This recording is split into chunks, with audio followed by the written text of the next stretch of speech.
Welcome to the Pop Tower Podcast with your host, the man behind the myth, Peter Dawson, and the Soulful Lordy, James Bullock.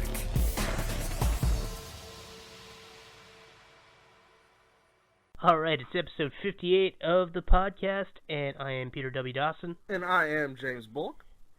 And we are here to talk about theories. Yes. Mostly about movies, I'd say. Yeah, I really want to do like that. I really just like when you said theories, like the X-Flix theme just like popped in my head and started playing.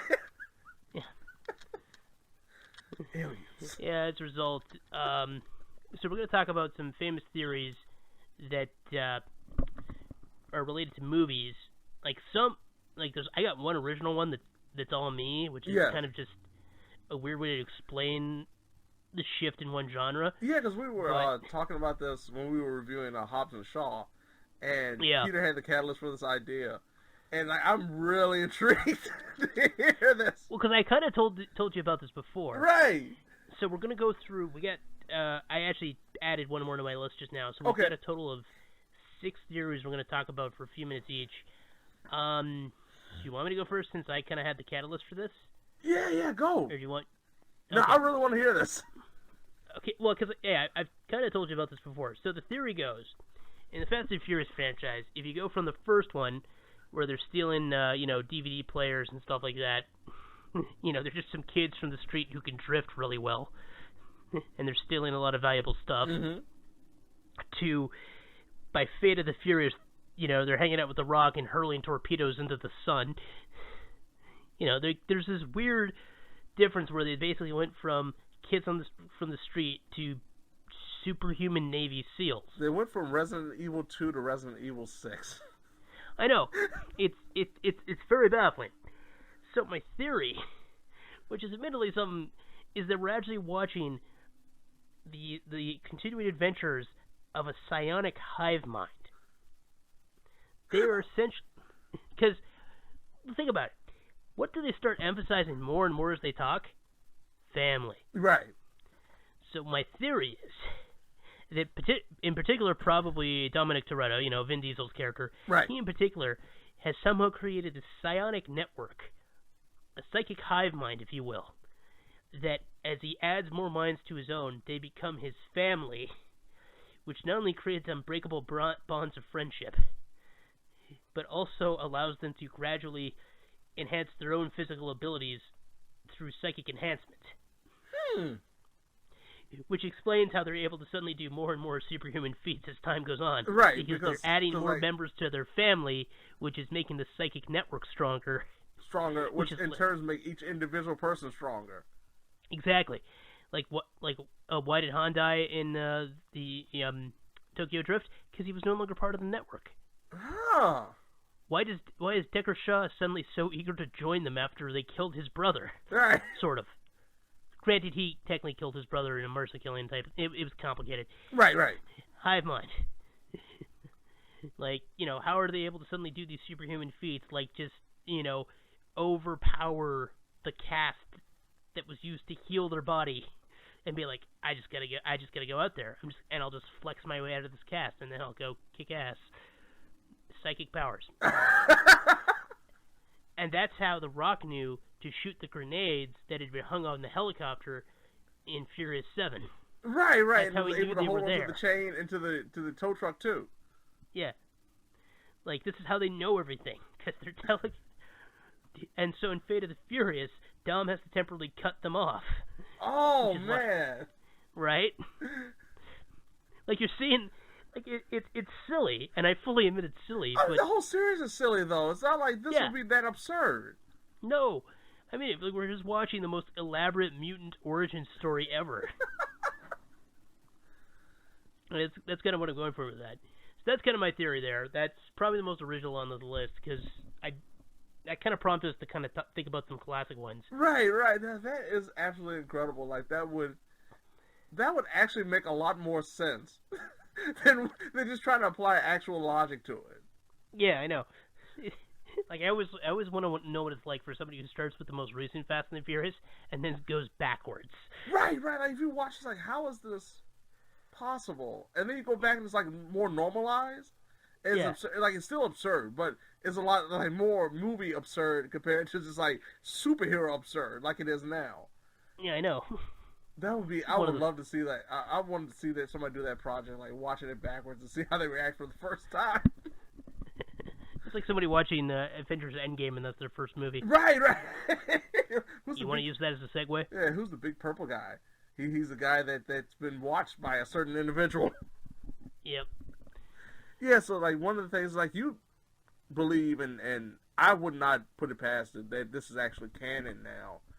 But as many of us know, Stan Lee has made cameos in a variety of Marvel films. Pretty much every Marvel film since I want to say I'm trying to think, was he in the original X-Men? I don't know about original X-Men, but he was definitely in Spider-Man. Yeah, that was the first one I can remember was Spider-Man. And he was in X3 for sure. Right. Because I remember his cameo in X3. Yeah, I do. Yeah, I definitely remember Spider-Man. Like, that was the one that I remember the first time seeing him. But I can't remember if it was in X-Men 1 or X-Men United. But I can look that up real quick if you want to keep going. Yeah, but the main thing is that the belief is that the reason why Stan Lee shows up in every Marvel film is because he's actually the Watcher. And for those who don't know about Marvel Comics, the Watcher is a part of a race that observes the events of the universe and has been doing for billions of years. And they are supposed to record everything that happens, but do not interfere. And that is why Stan Lee, as the Watcher, shows up in every Marvel film. He was in the original X-Men. He was? Yeah, I'm going to look that up. I don't know where he was seen. He might have just been very briefly. Oh, he was one of the guys on the beach. Oh, man. When the senator comes out of the water. So, X-Men, Iron Man, Fantastic Four, Spider-Man, Thor, the Avengers, he's been in them all. And it makes perfect sense. Like, it's just not a cameo just for the sake of getting us giddy. It's for the reason why he is a part of the Marvel Universe in not only creation, but actually a part of the Marvel Universe. Well, yeah, there's two things that there's one thing that I wish had happened, and there's one thing that we did happen. Okay. Remember, in Guardians of the Galaxy Volume 2, which is why I suggested that for a reference image for this episode. Right. Is you remember, he's talking to a bunch of Watchers. Yes. So it seems pretty clear he is a Watcher. He is the Watcher. Or at the very least one of their agents or something. Right. Because, I mean, think about it, especially when you look at Captain Marvel and most recently Far From Home, we see some shape-shifting going on in the Marvel Universe.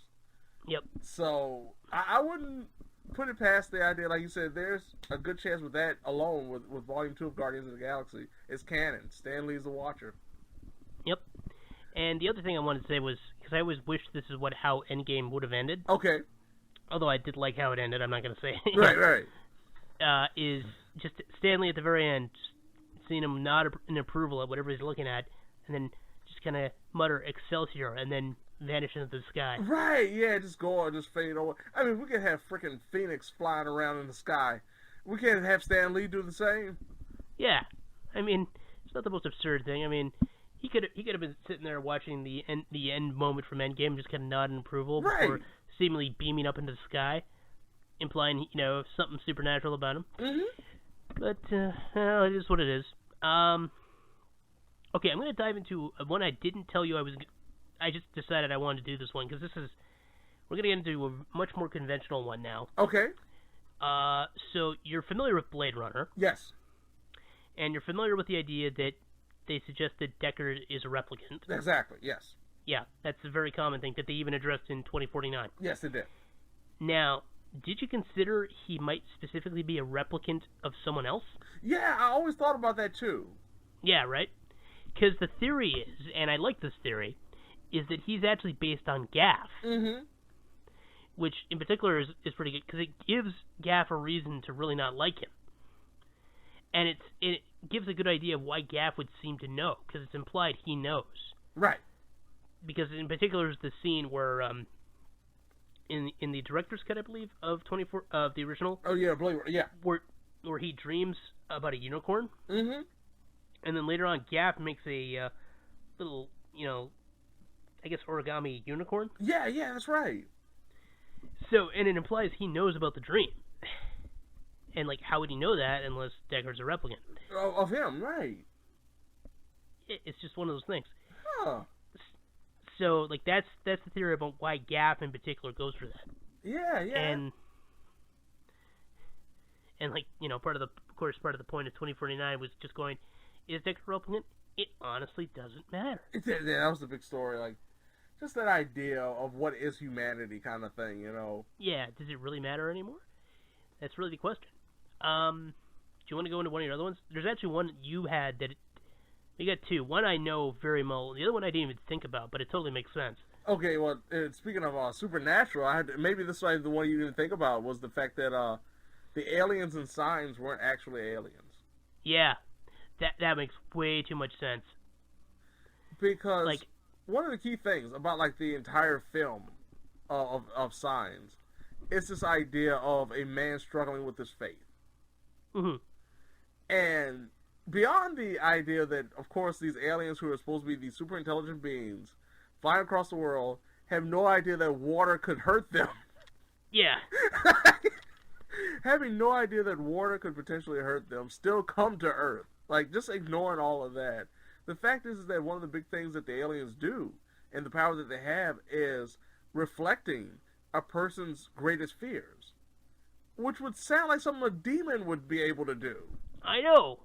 And, like, the vulnerability to water, I mean, you could argue all water is holy. Right. It's not the most contrived concept. So, I truly believe, and even top it off, that, like, we never really see, like, any kind of UFO technology to make you believe, like, oh my goodness, these are actually aliens. Like, it's easy just to believe that the aliens are representing physical manifestation of your greatest fear, which would be, the demons are representing your greatest physical manifestation of fear, which would actually just be aliens. Yeah. And come to find out, no, they do not like water. These demons do not like water that has been blessed by a person who actually has God on his side, apparently. Like, yeah, I know, yeah, because that's the twist. He wants to give us a twist, and there's the twist. Really, it's a solid twist. And I mean, if you consider, because his character in the movie, he traps one of the aliens, mm-hmm. and what he does right after that is go and apologize again to the man, you know, who he killed his wife. Right. And so he clearly kind of has like another crisis of consciousness, mm-hmm. and just wants to go talk to him after encountering his own worst fears. Like I said, like, that adds up. Right, and that definitely does. And then also, like, with the kids kind of giving their own thoughts, like I said, once again, it just feels like they would think about an alien before they would think about a demon. Absolutely. So, and yeah, it's more logical to think that this weird creature is an alien. Right. I mean, you know, if we ever encounter such a thing in real life, we're probably going to say that first. Exactly. That'd be the first thing you would think about. Like, if you saw this being, this human-shaped being, that doesn't look ordinary at all, you're going to naturally assume, okay, if this is not a figment of imagination, if I'm not, like, tripping off of something that I didn't know I had taken, this is an alien. Yeah. Pretty much. Now, I can't explain the happening. I cannot explain that. I can't figure out, like, demons will control the trees and it happening. I really can't, so. Yeah, look. Oh my goodness, the demon seeds. The demon spores. That's what they were. They're demon spores in the happening. We could just do a whole riff on that. But I wanted to talk about a movie I don't think about enough. Okay. And it's one of this director's finest films, in my opinion. The Rock. Okay. Because, you know, it's directed by, I guess we can call him our boy, Michael Bay. Yes. And, yeah, give him a hard time, and not undeservedly, but yeah, fine. He's giving us some good joy. We can't deny that. Yeah. But the character of Captain John Mason, who was part of the SAS, is played by Sean Connery. Right. And he is the only man who has successfully, you know, gotten in, gotten out of, or was gotten in or got out of? I thought it was got out of. Yeah, he got out of Alcatraz. Yeah. And it turns out at some point he's got, like, a big list of government secrets that nobody wants leaked. So he's a British super spy, played by Sean Connery. Mm-hmm. Who does that remind you of? So one of the common theories is that John Mason is in fact the real name of James Bond. Right. Assuming James Bond is a code name, because I mean, right. Because that ties into one of the other more famous theories, which is... I was about to say that was actually one I thought about too when you brought this, you posed this idea, was that James Bond is actually just a code name, which doesn't really work in a post Skyfall world. Yeah, like that's the one, because although funnily enough, at one point they did want Albert Finney's character to be played by Sean Connery. Which really made things interesting. That's the retirement plan. You go there and help continue the ruse. Right. But no, it's definitely not a codename anymore, which is a darn shame. But in this case, the idea would, because this was made in 1996. Yeah. So at the time, it could have been like, this is what happened to the original James Bond, because James Bond was also canonically, I believe, part of SAS. Right. I don't know if that was originally the conceit when Ian Fleming created the character, but I know that's basically been accepted as part of the backstory. Right. Like, they referenced that in Casino Royale in 2006 there. They suggest he's SAS, which totally makes sense. Because SAS, for those who aren't aware, the Special Air Service. Right. Don't let that name fool you. I know. They would give Navy SEALs a run for their money. Yeah. They would give Delta Force a run for their money. Like, these are some of the toughest dudes on the planet. Right. Like, there's a reason why when they're talking about creating the team of best of the best in the Rainbow Six universe, they always pull from the British SAS. Yes, that's right. Nothing but respect from those guys. I guess we might as well dive into just... We've gone through these pretty fast. Yeah, no, I know this will be a pretty, not necessarily short, but, kind of a breezy episode. Yeah, I might throw in a couple more just to give us a full half hour. Yeah, what you got? Yeah, because I got one more, so if you got a couple more. Let's do the last one you have, because it's a very famous one. Okay, yeah, well, good old Ferris Bueller's Day Off. For those who don't know about that is pretty much the prototypical, at one point, 80s movie. Teenage movie with a high schooler who is trying to go through life understanding how he can be better, how he can be the person that he wants to become. He wants to get the girl, he wants his parents to understand him, and he's just having a rough go of it. And then enters Ferris Bueller, the buddy to Cameron. And for some reason, Ferris Bueller seems to be like everything Cameron wants to be in life. He's fun, he's outrageous, he's mischievous. And then, as the story progresses, things start working out a little bit better for Cameron. He feels a little bit more confident in himself, and he takes his dad's car. Yep. Yeah. And Ferris says, no, man, I'm going to step up and I'm going to take the blame for my buddy. And Cameron says, no, I'm going to do what's right and take the blame for what I did. I'm going to be held accountable for my own actions. And really, that's the end of Ferris Bueller. He's just like, oh, okay, well, I guess I'll leave you to hang here. But in reality, it was the belief that once Cameron accepted responsibility for what he did to his dad's car, he found the person inside of him that he always wanted to be, which was actually the physical manifestation was Ferris Bueller. And once he found that person that he always wanted to be, he didn't need Ferris Bueller anymore. His security blanket was not necessary anymore. So Ferris Bueller doesn't exist. Sorry to tell you, even though he's in the title of the movie, he doesn't exist. Even though he clearly affects so much of the world. I know! Like, that's kind of the thing. It's a really interesting theory, though. Yeah, it was one of those things, like, I always thought about, like, did anybody, I always loved the follow-up that never happened. Like, did anybody ever bring up the fact that Ferris Bueller wasn't around anymore? Yeah. That's what I wanted to they've see. talked about doing a sequel. Right. And the sequel actually sounds great. Yes, it does. Yeah, I've seen that, yeah. Yeah. Like, I would totally be down for that. Yeah, if they did a sequel like that, this theory would be completely out the window. But as of right now, it just seems like Ferris Bueller really didn't exist, and Cameron was just trying to find himself. And once he did, we didn't need Ferris anymore. But I would love people like a Final Fantasy X situation. Like all of a sudden he comes back. He was really real all along. Wait, what? He was really real all along. He was no Tidus in this situation. Yep. Oh, so kitty. I guess so. Cameron would be a Yuna in this case now. Ew. James, this theory is getting worse by the second. So, I've got two more that I think are pretty topical, so we might as well use them. Okay, cool. So, the first one, you probably know what I'm about to talk about when I say the title of the movie. Okay. Matrix. Ooh. You probably know where I'm going with this, don't you? There's another one I thought about, too. Yep. This is pretty topical, because as of this recording a couple of days ago, they confirmed that Keanu Reeves and Carrie-Anne Moss are planning to sign on for Matrix 4. Right. They're getting ready. We're getting more Keanu in our lives. I'm all right with that. Yeah, very much so. He's breathtaking. Yeah, he is. You are breathtaking, my friend. That was the most adorable thing. I know, and then the worst part about it, people had to ruin it. I know. Yeah, people keep ruining it. It's terrible. But, yeah, so the theory, and if you look at the film, this totally makes sense, is that the Matrix has more than one layer. Yes.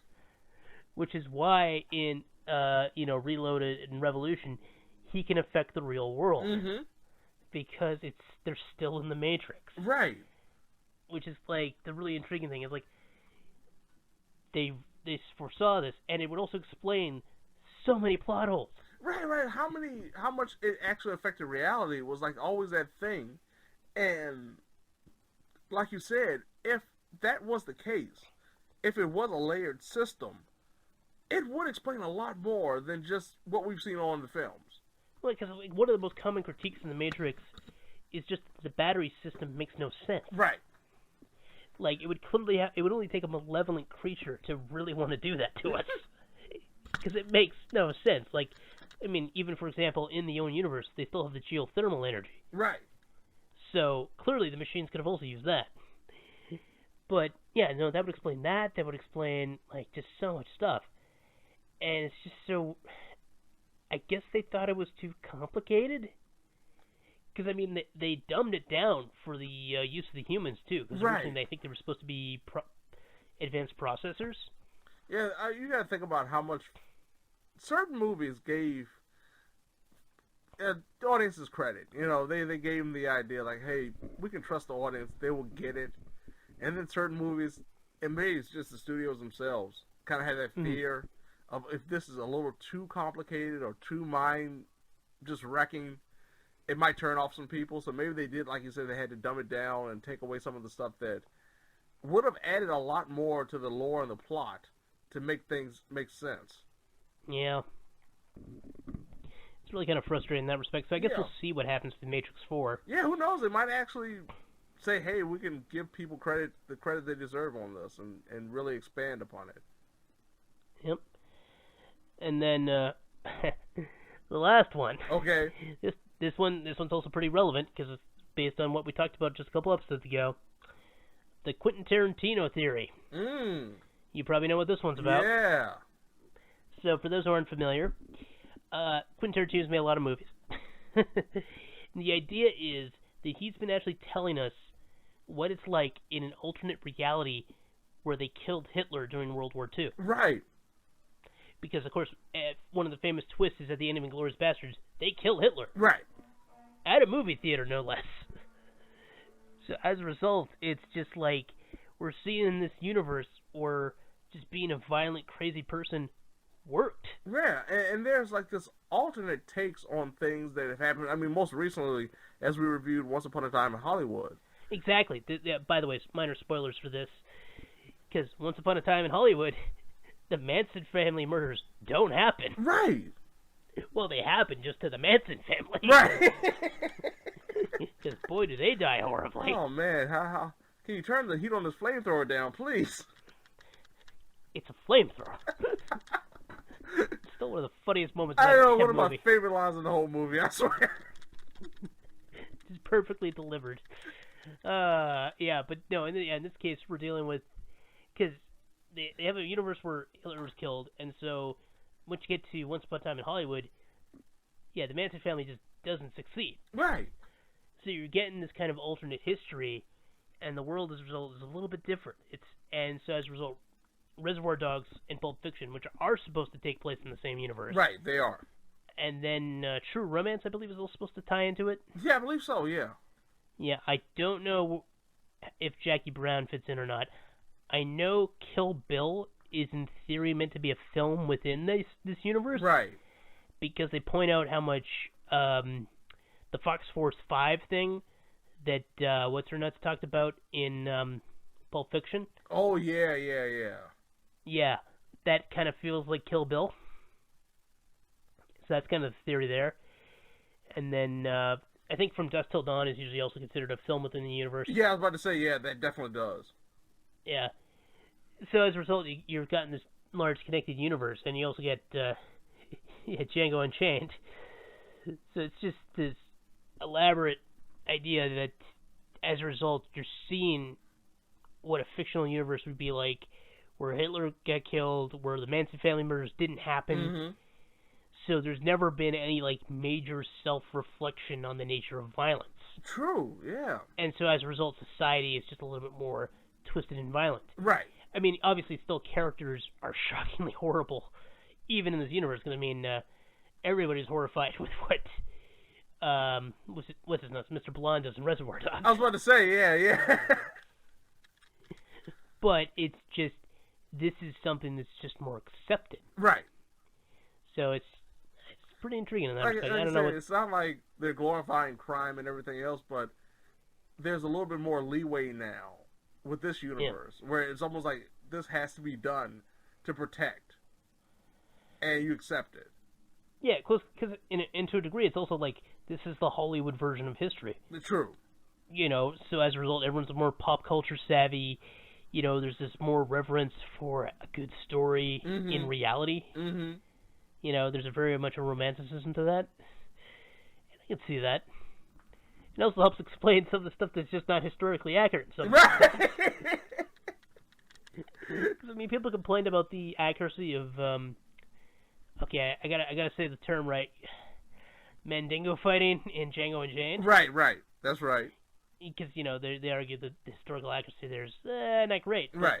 If you consider it being in a universe where also Hitler got killed, which is like, I don't think that's how it happened. Right. Yeah. Suddenly, even those inaccuracies are more forgivable. It's a little bit more believable now. Yeah, and I mean, that kind of ties into what they were trying to do with Hateful Eight, too. I was about to say, if you look at Hateful Eight, the trickle-down effect of how society kind of, is warped in the ideas of Quentin Tarantino in that way, in the way that, like you said, it's a trickle-down effect with Django and Hateful Eight, and then, like you said, with Inglourious Basterds when Hitler getting killed, just the trickle-down effect of how society would be if it was modeled this way, without being too extreme. But it's still a very indifference in the overall just feel of society. And Fruit Brutes still exists. Yeah. I just love that little element. Just that cereal that everyone keeps eating. Good times. But I think we've covered, that's about a half hour's worth of movie series. Yeah. The only one I can think of now that they messed up, that we actually had a Spider-Man Simpsons crossover. And Spider-Pig should have been in Spider-Man Into the Multiverse. Well, Spider-Pig, we got Spider-Ham.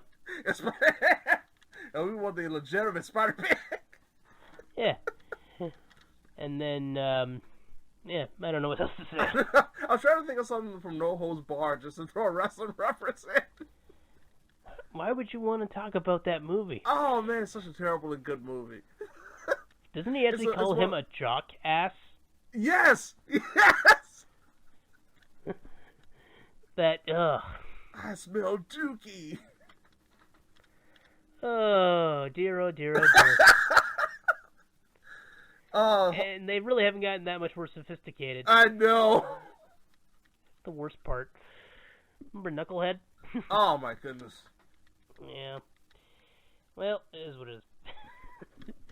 No, so it's just, next time you're watching a movie, just kind of really think about the implications that could be going on, because what you accept as reality could be very different. Yes, very much so. And even if the film gives you nothing really to go on with that, it's fun to experiment on this, because it doesn't have to justify why you like it or why you hate it. Because, I mean, I know people that hate Ferris Bueller, and they kind of use that as a reason to justify their hatred for it for some reason. Right. But it's like, no, don't use it to justify. Just use it as, if you just like having fun with movies, just give yourself a different perspective on life. Right. In the film, right? Hey, sometimes it actually can make it better. You know, you just sit down and think about, like, hey, this doesn't make sense to me right now, and then you think it in a different way. It actually kind of makes the film better a little bit. Absolutely. Well, I love the idea of James Bond being a codename. Yeah, oh, man. It's really kind of dumb that there's a famous spy. Right. Whatever. Well, until next time, folks, just don't do that thing where you tell everyone your name when you're undercover. Wow.